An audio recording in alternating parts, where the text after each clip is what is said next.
Welcome to Wine Soundtrack USA. Listen to the passion with which producers narrate their winery and their world in 30 answers. Discover their stories, personalities, and passions. Hello, friends and listeners of Wine Soundtrack. This is Allison Levine, and today I'm sitting with Casey Graybehl of the Grenachista Wine Company. Welcome, Casey, and I'm sure we can guess by the name, but tell us about the Grenachista. Hi, I'm Casey. My label's the Grenachista. We started in 2000. Let me back that up. When I say we, I mean me and my wife, but it's mostly me. Started this label in 2013 as a kind of moonlighting project. I work in the wine industry for other people and always wanted to start my own label. So in 2013, we got the opportunity. I've always been a big fan of Rhone varietals and Grenache in particular, and so it was kind of my vision to showcase Grenache, and at least as far as the sale end goes, to treat it like Pinot Noir, where you can really show sight, make individual single vineyard designated bottlings. And Grenache has this amazing ability to really kind of showcase where it comes from. You can take Grenache from two different vineyards and vinify them the same way, and they will be different wines, much like Pinot Noir. So that was my vision, and we started that in 2013, and we started with 2 vineyards, and now we're up to 7 with all kinds of different products, showcasing Grenache Blanc, and Grenache Guerillas. Wow. So now, so 7, you don't own your own vineyards, and you're working with 7 different vineyards. You're based here in Sonoma, California. Are all your vineyards in Sonoma, or do you source from other places? Well, we don't own any vineyards. I lease a vineyard here in Sonoma Valley that grows Grenache Blanc. And then all the other vineyards we buy fruit from, and mostly in Sonoma County, only because that's how it's worked out. It's not by design. We do work with Alder Springs up in Mendocino. I buy some fruit from Sierra Foothills. Haven't really settled on a vineyard specific in Sierra Foothills. We bought from a few. I'm going to try a new one this year. But definitely not like hemmed into only being Sonoma County. Mm-hmm. And what's your total case production? We're up to about 700 with the outlook of it's always trying to grow, but Mother Nature hasn't played along with us the last few years. Yeah, we have fires and droughts and then rainstorms. Yeah. It's been a little crazy trying to predict your production levels the last few years. And then your wines, you're a small producer. Your wines are available just direct to consumer, or where can people find them? Your best bet would be direct to consumer. We are out in the marketplace and growing in that aspect, and we sell in Tennessee and Arkansas and North Carolina. But your best bet is to come straight to me, and that's best for everybody. So, Casey, before you were making your own wine, and you said you were in the wine industry, but before all of that, what is your first memory relevant to wine? Well, it goes back. My parents were wine drinkers. My dad got drafted in the late 60s. His older brother was in Vietnam at the time, so he went to Germany instead. And him and my mom moved to Germany and started drinking wine while they were there and came back. And so it was always in our household. And I grew up in the East Bay, so my parents would take trips to the Napa Valley, and this was mid-'80s, maybe late 80s. And my first memory or first thought of when I knew what wine was, and I can't tell you what cellar it was, but it was somewhere in Napa Valley. If I could take a guess, I'd say it was like Silverado. Was going on a tasting with my parents, and my brother's quite a bit older, so it was probably just me and my parents, and we went into the cellar, and this was back in the day when it was a lot less formal, and I was running around the barrel room, and I still have that memory of playing in the barrel room while my parents were tasting with, probably was the winemaker, who knows, and that smell is still like imprinted in my brain. So as that obviously imprinted in your brain, did you always know you wanted to be a winemaker then? I didn't even know that was a thing until I was like 22, so no, absolutely not. So obviously you've drunk a lot more wine, and now you've been in the industry for a period of time. I'm curious, what is the most memorable wine you've drunk, and what was the occasion? My brain doesn't really work that way. I don't remember and I go after I tell you a long story about something being imprinted on my brain. And then you're going to say, but I do have one aha wine. I don't. No. I don't really think that way. It's always I want to say it's fleeting, because you'll have a wonderful wine and then I move on to the next thing. So I personally do not have one of those aha wines where I'm like, that's it. That was when my life changed. So I know I disappoint people when they ask that question, because everyone wants the romantic answer, but that's just the reality, is that it's just been tasting wines for so long that you're like, oh, that's really good, and then I can't remember what happened, Was there something that what is it that drew you to Rhone varieties? Was there something you tasted at that point that kind of drew you in that way, or is it just an evolution through lots of tastings that are not memorable? Yeah, well, I started really working in the wine industry in northern Santa Barbara County. I moved from San Francisco, where I was at the time, down to, I was in San Luis Obispo, but the first job I got through some friends was in a little winery in Santa Maria in northern Santa Barbara County. And at the time, Pinot was king.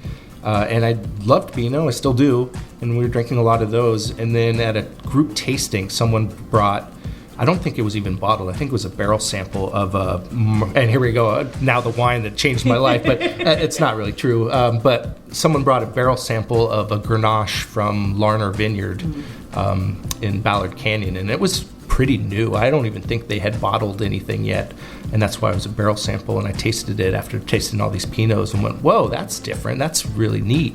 And that's kind of where it started, and I always stuck with that. I was like, oh, Grenache is that one varietal, and I was impressionable and young, and so it was like, oh, Grenache is way better than Pinot. And it just evolved from there, and I bought everything I could that was a Grenache based, and at that point there weren't too many single bottling Grenaches, except for coming out of France and Spain. But I bought all those and just kind of grew with it as it grew in the industry. I mean, it's hard to say that Grenache grew in the industry, but you see a lot more of them now. You definitely do. Now, obviously you're kind of narrowly focused in what you make. But if we were to come into your home, what sort of wines would we find there? Is it just Grenache, Grenache, Grenache, or do we find other things, and from what countries? Yeah, well, it depends on where you look, right? If you look in my wine coolers, it would be probably 90% Grenaches and Chateauneufs and Gigondas and Baccarat, but with a whole smattering of other stuff. If you look on the floor in my garage, remember I work in the wine industry, there's pretty much everything. We bottle something for a client and, they give me a case, so it just kind of piles up. But what am I usually drinking? I really do kind of still like to dig in to the varietal that I'm concentrating on. So I when I see it on a shelf, I'll buy it. If it's at K&L or the wine.com, I'll buy it if it seems intriguing. So I would say if I drank wine, which I don't, but if I drank wine 6 days a week, I would say probably 4 of those would actually be a Grenache or a Grenache-based wine. Well, is there a Grenache you opened recently that drank really well? That goes back to one of those things where I don't remember. No, I can't say that there was. Oh, wait, yes, there was. I was actually when I met you at Rhone Rangers, I stayed with a friend the night before who's also a winemaker, and I brought down a bottle of Ocheta barrels. This is a southern Australian old bush vine Grenache, and it was a 2017. And I'd bought in like 4 bottles when it came out, maybe in 2019. And they were really on the lighter style of Grenache, and this was the last bottle, and I hadn't tasted it in 3 years. So I expected it to kind of fall apart, and we opened it, and it was amazing. So I'm curious, is Grenache the perfect variety, or is there a such thing as a perfect variety? Well, marketing, yes, of course. Everyone must drink more Grenache. Is there such thing as a perfect varietal? I don't think so. I mean, everything has its plus and minuses, and farming is, a little bit easier, but, it wants to overcrop. And, no, it's not the perfect varietal. It's just another varietal. You're a small producer, and, I know you are active in social media, and you're pouring at events to get the word out about your wine, and then you make wine for other people. What is your opinion on wine critics and scores? What kind of role do they play, pro or con, do you think, in the wine industry? I don't think they hold a lot of weight anymore, and I'm not going to say if that's good or bad. I don't have a feeling on that. I think it's just an observation that you get a score, and nobody cares anymore. Maybe the somm does, maybe your broker, your distributor does, but I don't think the average wine drinker is buying Wine Spectator anymore, or getting Robert Parker, or remember Wine Connoisseur. Like, I don't think it matters. And I'm saying this as someone who still puts their wines out there for those scores, because you want self-affirmation. But I'll give you a perfect example of how it doesn't really work in the world anymore. Last December 2021, I think it was 21. Robert Parker, Wine Advocate, asked for samples for them to taste for me. I submitted those samples, and now we're into 2022, January 2022. They still have not released a Sonoma County report in over a year. So, I mean, and they have Napa Valley reports, they've had Central Coast, they've had it everywhere else, but they have not had a Sonoma County report in over a year. So how effective is that for, a wine drinker if they don't even see a whole region? And why this is, I can't tell you, but I've been patiently waiting for my scores to come out so I can wave the flag. But I'll get a great score and it doesn't move the needle. No one buys it because they got a 94 and James Suckling. I don't think anyone cares anymore. Well, and also if you submitted it in 2021 and we're in 2023, you're on a different vintage or two by then. It's totally true. And when that score, if it ever does come out, I'm going to be like, look, my last vintage of Grenache Blanc got a 94. Check it out. So as a wine drinker, red, white, or rosé? That really depends. Another one of the I'm not an absolutist that I could answer questions like that. So I lean towards white and rosés and sparklings, but I still drink plenty of red. Absolutely. And we know that focusing on Grenache, but wine in general, Grenache is a very food-friendly wine. But looking at wine in general, how do you approach food and wine pairing? Do you follow rules? Do you have tips you suggest? Or do you just drink what you want, eat what you want? I'm in the latter. And I make my wines in that food-friendly style because I like acid. And I think the acid is what really complements wine with food. That being said, I learned this a while ago. When I first started making wines for my label, I made what I thought other people wanted. And that didn't go very well. Both they didn't sell great, and then I didn't like drinking them. So I evolved, and it was probably 2016 when my wines really got into what I like to drink. And the majority of the time when I'm personally drinking wines, it's before a meal. It's, after I get off work. So I'm not, in my brain, and I'm making these wines, I'm not thinking what food does this go with? It's more like an aperitif. So it's can I drink this wine standalone? Grenache just happens to work great with food, luckily, because, like I said, I don't think that way. So, no, I don't really go through. It's funny that before I get too deep, my wife is a certified cheese specialist, which is essentially a cheese sommelier. And she has done a lot of work over the years with my wine and pairing it with the proper cheese. And we do this all the time. She'll bring, I think this will work. And we taste it, and I'm like, yeah, that's great. And then I walk off, no, you're right. That's a great pairing. And then, my brain just doesn't work that way. Well, for someone who hasn't had the pleasure to taste your Grenachista wines yet, what do you think they're missing out on? Oh man, do you want balance? That's really what I look for or try to make in my wines, is a wine that's balanced, that's not over extracted. I know people love that, and I don't get it, but I get it. I get that you like it. Everyone's tastes are different, but if you want to taste something where there's a lot of thought going into making that matrix, wine flavors are such a matrix. It's amazing how the interaction of acid and astringency and sweetness, and when I look at my wine, it's I want this just to meld into one thing and not be out of balance, in my opinion. So if you're looking for balanced wines, pick one up. So if space aliens were to land on your property right now, which of your wines would you want to introduce to the Grenachista?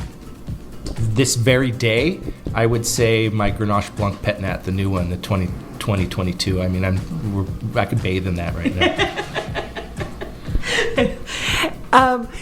You were talking when we first started, you said it's been some tough vintages. We've had some extreme Mother Nature decisions or happenings that have happened. But in your time that you've been working in wine, do you see a lot of variation in vintages, or do you see more commonality? I mean, we generally have a pretty straight line in a region like this, but what's your impression? Well, I think that's a bigger question, really. And I'm going to go off on a little tangent here as far as like natural winemaking goes, and I think this will tie in here, so bear with me. Okay, I'm here. I think that there has been a big explosion in interest in that natural winemaking for a lot of reasons, but the main reason is that wines throughout the world have become homogenized, and everyone makes pretty good wines, and it's very odd when you find some flaws in a wine. Even, bottom of the shelf supermarket wines are made well because we know how to do that now, and 30 years ago we didn't. And so all wines, and this is a broad brush to paint with, are pretty solid, are well built, and are not flawed. And it becomes boring. And then when you taste something that's got a flaw or got Brettanomyces or something that's different, it becomes interesting because you never taste that anymore. And this goes, and now we're going to tie back into vintages. In California here, I think it's pretty rare that we have a vintage that's not good. I mean, of course, there's great vintages, but we're pretty solid year to year. Even fire years, you'll find, if you find 2020s on the shelves, they're probably okay because they're not the awful ones. The awful ones have been sold off or distilled, or they're not going to end up on the shelf. So there are great vintages, but even the bad ones are pretty good here in California. So, are there any sort of signs or omens that will help you predict what a vintage is going to be? Oh, hell no. It's farming. I mean, no, absolutely not. I mean, you look for trends, basically. I've been doing this long enough where you look at right now in the spring, we're like, okay, what's it going to look like in 3 months? Who knows? So, no. I mean, but as I say, trends, we look at how much water is in the soil, and that's going to predict, next year's bud set. And so not really. It's just overall trend. Have you... when you spend time in your vineyards and you're walking through the rows of vines, do you have a tendency, or here in your winery when it's in barrel, do you have a tendency to talk to the grapes or talk to your wine to kind of push them along or tell them what you're expecting? I don't. I do, I guess I do a little bit, but it's been a while. Once upon a time I used commercial yeast, and I used to talk to the yeast before I pitched them into the vat and be like, all right, boys, go do your work. But since I don't do that anymore, I don't have anyone to talk to. You don't talk to the native yeast and just say it's time, go do your job? I don't. And a lot of times I'm in the vineyard, I got like my earbuds on and I'm listening like podcasts. So I'm not talking to anybody. Someone's talking to me. Have you established any sort of rituals that you do at the start of harvest or during harvest for you yourself or for you and your team? No, it goes back to that. I'm not like an absolutist. I just kind of roll with whatever comes, and a lot, and in a lot of my life, I forget what happened yesterday, let alone like what I did last year to make a great vintage. It's just like the super easygoing winemaker. Well, yeah, and this is coming up will be my 23rd vintage, so it's it's just all kinds of blended. They all blend into one. And you make your own wine, and then you're also making wine for others today, still? It's true, yes. Grenachista does not pay enough for me to work exclusively for them. Someday. And so you're working with other varieties as well? Oh, yeah, absolutely. So when you were a little boy, what did you want to be when you grew up? I wanted to be a marine biologist or a park ranger. Oh. So something out in nature. Yeah, and both my parents are office people. And wore suits to work every day. And I actually, funny enough, remember this, is that I was like, I never want to do that. And now I have my own office. But I don't own a suit, so we're pretty good. That's right. You're wearing a fleece, so no worries about the suit and tie. It's also chilly because your office is in your winery, so it's at cellar temp. So, of course, you've got to dress cozy. It's true, and I literally do not own a suit. I have a sport coat, but no suit. It's called Wine Country Formal, right? So when you're not working, how do you spend your free time? Well, I have a 7-year-old, so a lot of time goes to that. I love to garden. Starting last year, we got she was 6 at the time, skiing, and she's loving it. So we've been up a lot this year. My wife is also pretty active outdoors, so we do backpacking and fishing and all that stuff. So we don't spend a lot of time indoors. So if you're planning a romantic evening for you and your wife, what sort of wines get open for a romantic evening? Or I guess maybe it's a really good wine and cheese pairing? My wife doesn't drink a whole lot, and when she does, she'll it depends on the situation, but her first choice would be bubbles. So if it was just me and her, I'd probably vintage champagne, and that's a really nice night. She's not that picky, so something with bubbles in it. Bubbles make everyone happy. That's good. So you said you've done 23 vintages, and you've obviously, worked with lots of different people and had different mentors, teachers along the way. Is there someone, it could be your parents, it could be a teacher, it could be someone in the wine business, that gave you a piece of advice at some point in your life that you try to live by or work by, or I don't know? Not really. I mean, it goes back to, that's just not my personality. I don't kind of live off of those things and memories. I have worked with a few people that I do consider mentors and have acted that way, and I've emulated them in winemaking and then not, and then again. But Kenneth Uhas comes to mind, who used to make wine here in our facility, and he was a great mentor in building my business. That was at the beginning, and I could always ask him questions, and he was always very helpful. And then one of our owners here, Michael Tyrion, who likes to make weird wines as well, who that's one of my things too, is and has done a lot in the business, has always been someone I've bounced things off of. But I think both those people are not that way either, that they have like, oh, this is the motto I live my life by. Things change so fast and so often that it just would be hard for me to have something so concrete that like this is the way it is, and I just don't work that way in my brain. If you were to give advice to our listeners, what kind of advice would you give about drinking or buying or seeking out wines? Well, I don't have such. Okay, let me think about this. It would be, drink what you like. It's so subjective. I mean, everything in life, but certainly wine. It's like what I like, someone else may detest, and vice versa. That it would be hard for me to feel right to tell somebody else what they should like. So I know that you've been very clear. You're not someone who holds memories in a solid form. Everything just, you're enjoying life and living through it, and it's not one concrete thing or one concrete thing there. But when you look back at your career, what would you say is one of your proudest achievements to date? As far as in the wine industry? Well, I'm just saying it doesn't have to be the wine industry, but in your life, but it just can't be your child, because that's too easy. Right. Well, that's the truth, though. I don't know.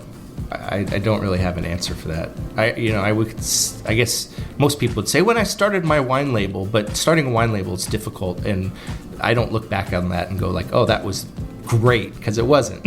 But it's an achievement. It's an achievement, and where I am now compared to that has been great, because it took a long time to really build this.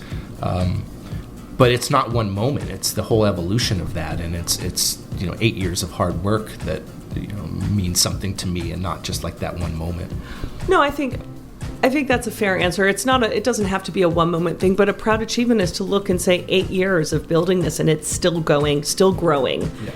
Yeah, when I had to, pay my vendors with a credit card, that wasn't fun, and that happened more than once. But yeah, now that I don't have to do that anymore, that's pretty cool.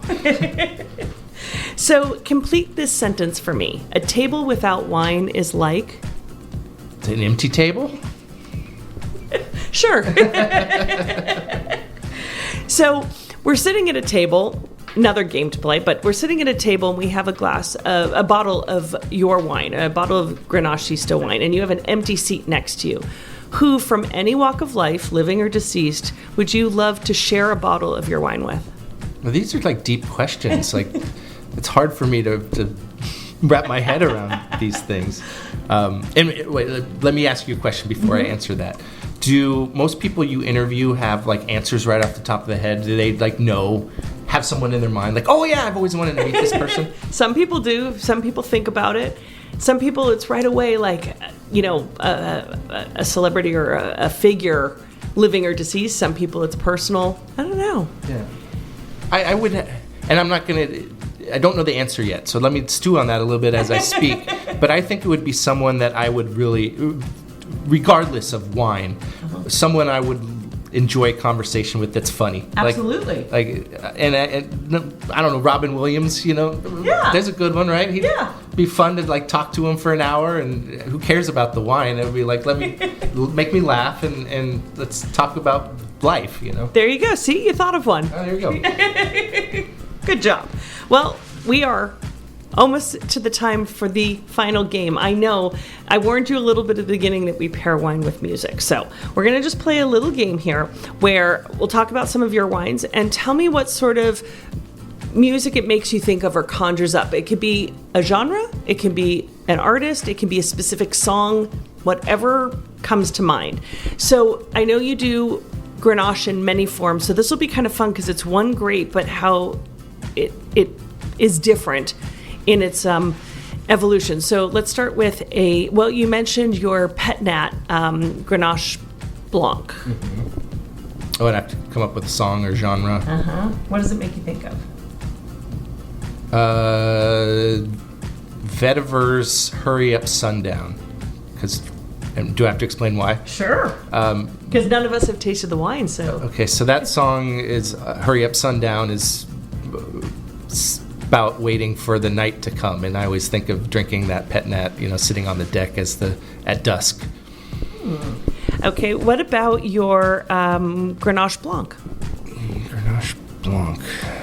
I mean, okay, so in these games, it's really just what pops into your brain first, and I got to admit that it's like the last song I listened to it. It's not necessarily have anything to do with Grenache Blanc, right? Well, I mean, what is your style of Grenache Blanc? Is it bright and fruity? Is it textured and voluptuous? I mean, it's picked early, so it's usually like 13.5%. A lot of acid in that, not that typically like waxy Rhone white style. Kind of angular in its way, and that's how I like my whites. If you were to compare it to a white, it'd be like more Sauv Blanc than Chardonnay.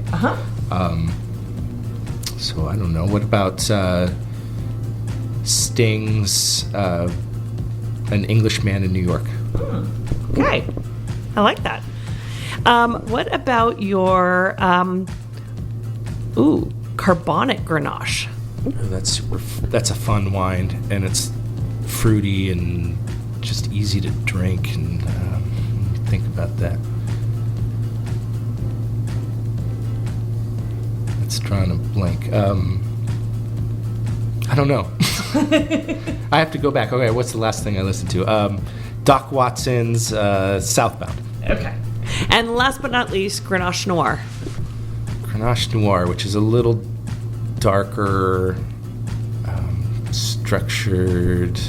And obviously you have different single vineyard Grenache Noirs, but... I do, but I'll just kind of like overall. And honestly, I'm still going back to like, what's the last song that I listened to that I really liked? I don't know, maybe John Coltrane's Love Supreme. Sounds good. Perfect. You survived. Well, I knew I would. Well, Casey, I have one more question for you. 2 parts. The first is, what wine region in the world is the top of your bucket list to explore? Well, I'm a Francophile, and that's really what drives my Rhone addiction. And about every 5 years, we go to the south of France. And we just went last year after not being able to go for 3 years due to what was going on in the world. And had a lovely time, but I must admit that I think we're a little played out on that for a little while. So right now I'm just kind of really fascinated by the old bush vine Australian stuff. So McLaren Vale Valley. And if people want to come visit you, how can they taste your wines? How can they find you? Where can they find you? You can find me on the web, thegrenachista.com. Instagram's thegrenachista. All of that stuff is totally done by me. So if you reach out to me in any way, you will find me and not, our sales manager or the GM or anything. So if you want to reach out directly or you want to buy wine, you can go on the website. We do tastings at our facility here by appointment, but you'd have to reach out to me too. Going back to the larger wine industry in general, I think that people are always amazed that when they hit the contact button on our website and I reply, they're like, holy cow, I'm talking to the owner and the winemaker. But that's how this business is run. It's just me. There's that personal touch that I can bring because this is my baby.